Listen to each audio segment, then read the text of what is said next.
Bom dia. O tema da nossa feira é 200 anos de independência, lições da história para a construção da manhã. E aí, para começar a história do nosso país, nós começamos pelos primeiros habitantes do Brasil, que foram os indígenas.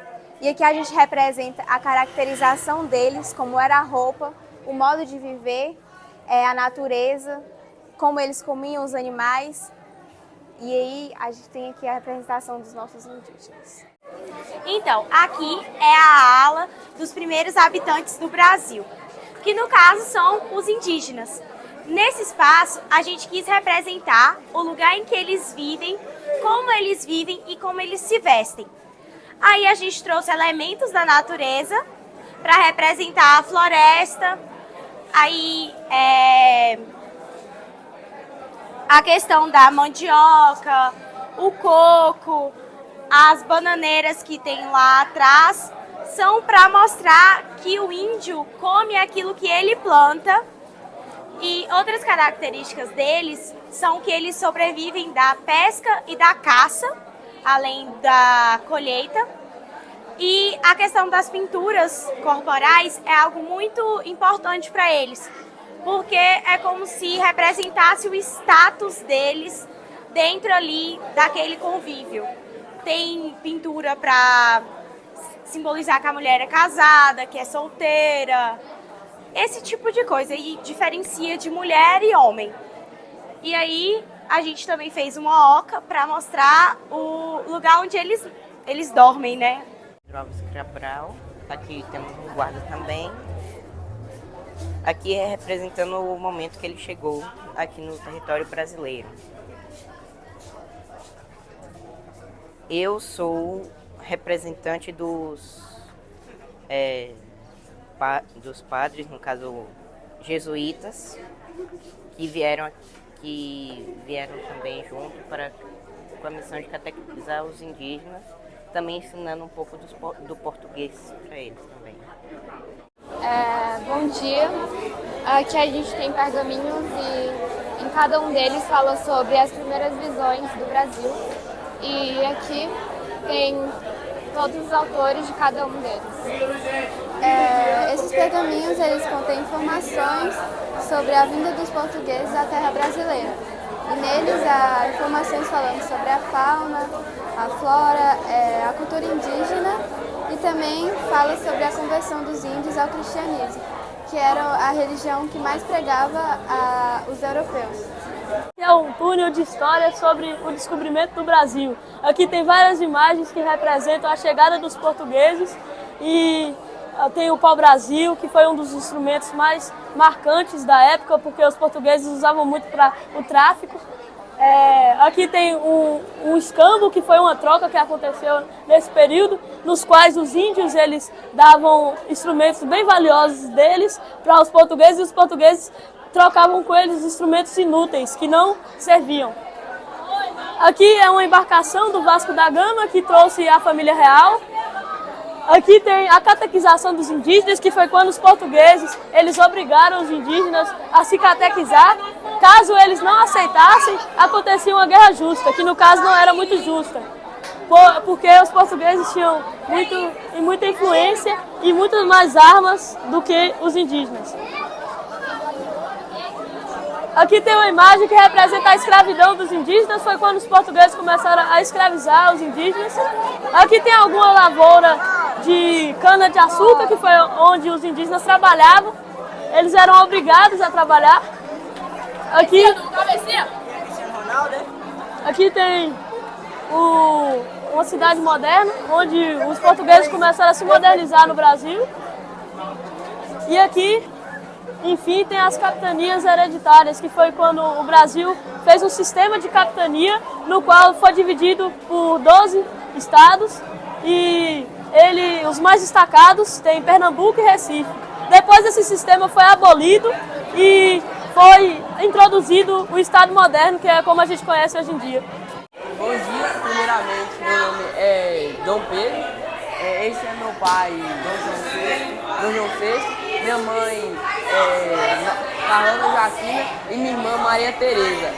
Nós somos a família real. A família real chegou aqui no Brasil em 1808, porque Napoleão Bonaparte estava tentando chegar em Portugal, invadir Portugal. Aí nós saímos em 1807, chegamos em 1808. Em 1821, minha família, meus pais, minha mãe e minha irmã saíram, voltaram para Portugal e eu fiquei aqui em Portugal com meus 13 anos. Em 1822, com 14 anos, eu tomei posse do Brasil, virei governante do Brasil, virei presidente. Meu mandato foi de 1822 até 1831, onde eu voltei para Portugal e fiz guerras civis com portugueses para tentar eleger a minha filha a governante de Portugal. E infelizmente eu faleci com 34 anos de uma tuberculose. Bom dia, aqui é um trabalho realizado pela turma do primeiro ano. Aqui a gente consegue ver diferentes tipos de povos que a gente se encontra na nossa Bahia. Aqui, por exemplo, a gente pode ver o catingueiro, aqui a gente tem os pescadores, as quilombolas aqui desse lado, as indígenas que a gente representou como mulher, os jangadeiros e aqui o último a gente tem os ribeirinhos, que são caracterizados pela sua moradia no rio. Bom dia, a gente está representando os periquitos, que eram um grupo revolucionário da Bahia. Eles faziam parte do 3º Batalhão de Infantaria no Império Brasileiro, que era comandado pelo Major José Antônio da Silva. Eles ficaram conhecidos como Batalhão dos Periquitos e o seu líder como Periquitão, por causa do seu uniforme. Em 21 de outubro de 1824, houve uma revolta em que durou mais ou menos um mês. Em Salvador, eles derrotaram o combatente das armas, além de matarem os comerciantes e os portugueses. E segundo algumas pesquisas, o Periquitão, o líder deles, está enterrado em terras mucaltenses. A gente representa a alegoria dos caboclos. Oi, o dragão ele simboliza a opressão dos colonizadores e a tirania dos portugueses. E tudo isso faz parte da independência da Bahia, que é a independência de 2 de julho. Aqui a gente dividiu a sala em dois, a independência na Bahia e do lado direito a independência do Brasil. Aqui na independência do Brasil a gente tentou fazer um mapa mental na parede, na parte de baixo, como vocês podem ver. Tem uma linha de tempo, em tempo cronológico. A gente começa aqui com a Inconfidência Mineira. A gente representou Tiradentes, que foi o principal marco disso aí, com a forca. E assim a gente foi representando em cada momento, com uma escultura na frente, igual ali mesmo no dia do fico, tem Dom Pedro I em cima de seu cavalo. Aqui foi o pré-independência. No meio tem o momento mesmo da independência, que a gente representou com essa imagem do grito do Ipiranga, independência ou morte, que Dom Pedro I falou. Aqui na parte de cima a gente tem a segunda capital do Brasil, que é Rio de Janeiro, que foi a capital no momento da independência mesmo. Aqui no meio a gente tem 2 estrofes do hino da independência, que foi as estrofes que a gente pegou que tem mais característica com o tema que a gente quer expor. Ali no lado direito tem a bandeira do Império, que era a bandeira desse período. No lado direito tem um pós-independência, que também foi bastante importante, tem um período regencial, o golpe da maioridade, a abolição da escravatura e, por fim, a proclamação da República, a gente expôs com essa bandeira aí que a gente utiliza atualmente. Posteriormente tem o trono do monarca Dom Pedro I, que foi o que proclamou a independência. Aí a gente quis focar nessa parte aí, tem um espaço aí para as pessoas tirarem foto, tem até a coroa ali. E agora, do lado direito, a gente vai para a independência na Bahia. Gabriel vai explicar um pouco melhor para vocês. No aspecto da independência da Bahia, a gente também montou uma linha do tempo que vai ter muitos pontos que vão estar linkados, porque os 2 processos foram praticamente um processo unido. Um acabou sendo mais tardio, no caso da Bahia só foi terminar em 2 de julho de 23, a do Brasil foi 7 de setembro de 22. Aqui a gente também quis enfocar bastante em algumas ilustrações e textos que relacionam com a cultura africana, já que por a Bahia ser a concentração da população de afrodescendentes no Brasil, essa cultura acabou tendo bastante influência e pessoas dessa cultura acabaram tendo influência em todo o processo de independência da Bahia. A gente também quis enfocar bastante nas mulheres que faziam parte disso, porque as mulheres tiveram bastante influência no processo de independência na Bahia. Começando aqui por esse lado, a gente tem Maria Filipa, que ela foi organizadora de diversos movimentos que foram de encontro com os interesses do exército português, enfraquecendo bastante esse exército e diminuindo ainda mais a sua influência, o pouco de influência que ainda restava para eles. A gente tem Maria Quitéria, que recentemente ficou bastante famosa, tendo diversos documentários contando sua história de vida, que foi uma mulher que ela teve de se disfarçar de homem para poder se alistar ao exército, já que nessa época era inadmissível ter uma mulher no exército. E graças a ela e suas estratégias, que tivemos diversas vitórias, como a vitória na Batalha de Pirajás, que foi quando os portugueses estavam tentando romper o cerco que foi feito em Salvador. E por fim, ali no canto, a gente tem a freira Joana Angélica, que, como madre de um convento em Salvador, ela começou a abrigar as pessoas que estavam fugindo dos portugueses. E ela acabou sendo morta no dia 16 de fevereiro de 1922, quando os portugueses tentaram invadir o convento para matar as pessoas. Ela se pôs à frente da porta e fez de tudo para impedir que eles entrassem, até que ela acabou sendo morta com golpes de baioneta pelos portugueses.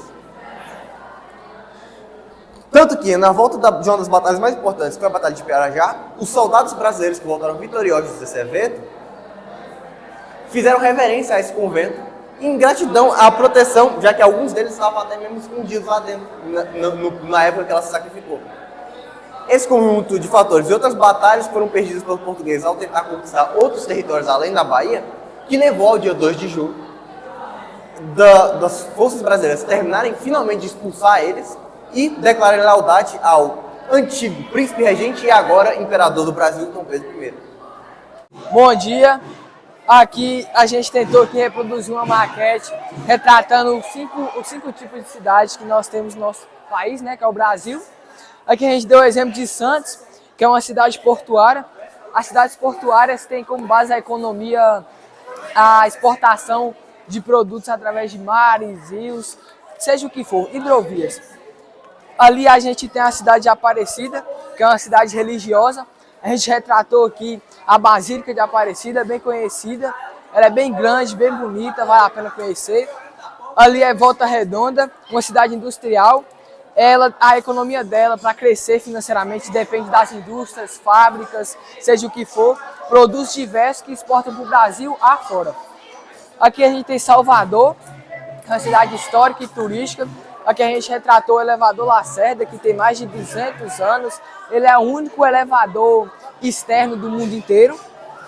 E aqui, Brasília, por último, que é o nosso Distrito Federal, ela é uma cidade política. Cidades políticas geralmente têm sedes governamentais, onde deputados, vereadores, governantes se reúnem para tratar de cada assunto sobre estado, cidade, seja o que for.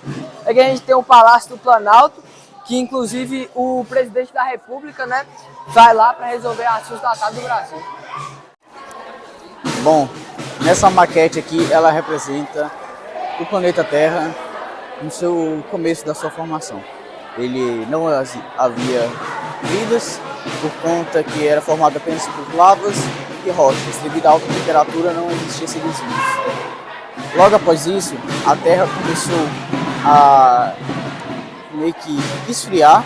Entretanto, por conta da sua localização, né, a proximidade com o Sol, a água se encontra-se em estado líquido, que favoreceu para vidas marinhas.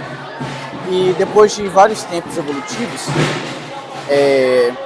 certas espécies de peixes começaram a sair dessas águas e frequentar as terras e passaram a evoluindo, né, de acordo com as necessidades que eles precisavam para sobreviver. Exemplos aí temos os dinossauros, que foram os primeiros seres vivos terrestres a pisar na Terra. E aqui é a Terra totalmente formada, né, com algumas partes do seu território separado, mas é do jeito que conhecemos hoje. Aqui temos um molde do planeta Terra separado por várias camadas até chegar no seu núcleo, desde a sua estratosfera, que é a sua superfície, onde nós vivemos. Temos aqui que é o manto, a camada protetora, que nos protege da radiação e do calor causada pelo núcleo. Temos aqui a crosta, também conhecida como magma, o núcleo externo e o núcleo interno, responsável pela gravidade do planeta. Bom dia, aqui temos um trabalho onde retrata a zona urbana e a zona rural. Na zona urbana vemos muitas casas, poluição, indústrias e rua asfaltada. Já na zona rural vemos a criação de gado, poucas casas e a poluição é menor. Aqui do outro lado temos um trabalho onde retrata as culturas do Brasil, onde vemos o Cristo Redentor, as navegações, o fantoche, a criação de gado e o campo de futebol. Eu vou apresentar esse trabalho do Sexto. Esse aqui é sobre alegorias de Platão e suas principais falas. Ele explica que as pessoas vivem dentro de uma caverna e o verdadeiro amor pela vida é por fora dela. Esse aqui, que também é um trabalho do Sexto, é sobre a filosofia no Brasil. As instituições filosóficas, as instituições de debate e os principais filósofos que ajudaram a evoluir a filosofia no nosso Brasil. Os nomes deles são Silvio Romero, Marcos Pombal, Marilena Churu, Tobias Barreto, José Joaquim e Padre Antônio Vieira. Aqui é o Ludum. Foi criado em 1979 na cidade de Salvador, no período carnavalesco.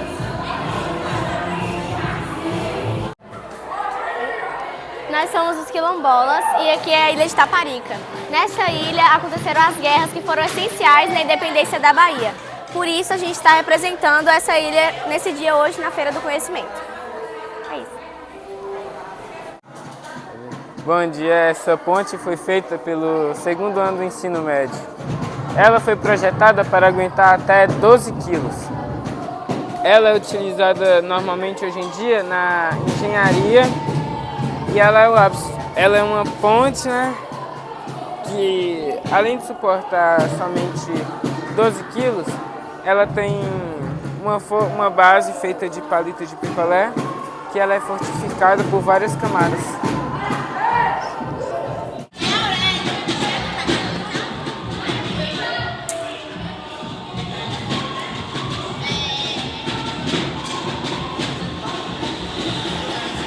Essa ponte, ela foi feita para os navios maiores, porque antigamente as pontes normais não davam para os navios maiores passarem por baixo. E eles tinham que atravessar continentes e várias coisas para chegar no local desejado. E agora eles construíram essa ponte. Aqui, como é uma simulação, foi feito com uma seringa. Mas lá na vida real são boias.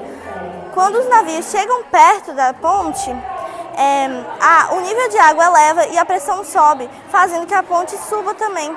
Quando a ponte sobe, os navios passam e quando eles passam, a água desce e a pressão também abaixa. Esses daqui são sólidos geométricos. E cada um deles eles são denominados por suas faces, formas, vértices e arestas. Por exemplo, nós temos as pirâmides. Essa daqui é a pirâmide quadrangular. Ela tem 4 faces para cima. Por isso que ela é pirâmide quadrangular. Aí também tem a pirâmide pentagonal, pois tem 5 faces. A pirâmide triangular, pois tem 3. A pirâmide octogonal, pois tem 8 faces.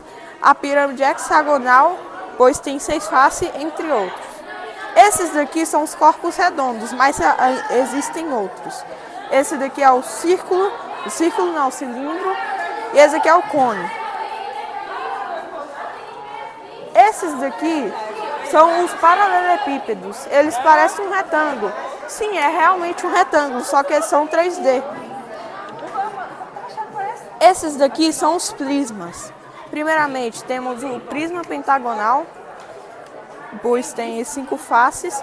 Prisma hexagonal, pois tem 6 faces. E prisma triangular, pois tem 3 faces. Esses daqui são os sólidos de Platão. Cada um deles, para ser sólido de Platão, tem que ser convexo. As arestas tem que ser a mesma quantidade de arestas do que de faces. As vértices tem que ser convexa com a quantidade de arestas. Por exemplo, nós temos o icosaedro, é um deles.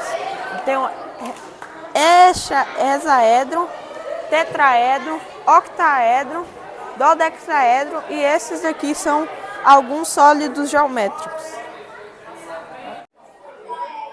Bem, esse daqui ele é o Corneteiro Lopes, né? A própria escultura representa essa tal pessoa que foi bastante importante para a independência da Bahia. Tem até um curta-metragem de 2003 que fala muito sobre a sua história, sobre todos os seus feitos. Entendeu? Ninguém sabe ao certo se ele ajudou na Bahia com a independência ou não. Ainda fica em teoria. E toda a escultura, como o nome da daísta, ela causa certa estranheza, e ela também tem um impacto ambiental. Você pode ver que toda a estrutura da estátua é feita de garrafa PET, junto com as mãos, que é feita de tampa de garrafa, entre outros. Também tem o balde, que a gente reutilizou, e as lâmpadas, onde tudo aqui conecta no cabo aonde liga elas. E todo o forro é feito de revista. O tema daqui é Vivências Baianas. Aqui tem alguns instrumentos de samba, de roda de samba, ali também. Aqui tem a capoeira com birimbás, tem o olodum e aqui tem o trio elétrico. E aqui mostra um pouquinho da diversidade. Aqui nos banners tem sobre a era do rádio, que foi uma era muito importante porque veio antes da televisão. E vários cantores como Atolfo Alves e Carmen Miranda fizeram muito sucesso. E tem um pouquinho da roda de samba, que é a de Santo Amaro e aqui do Rio de Janeiro. Tem também uma obra do modernismo brasileiro, de Tarsila do Amaral. E tem um pouquinho mais da diversidade.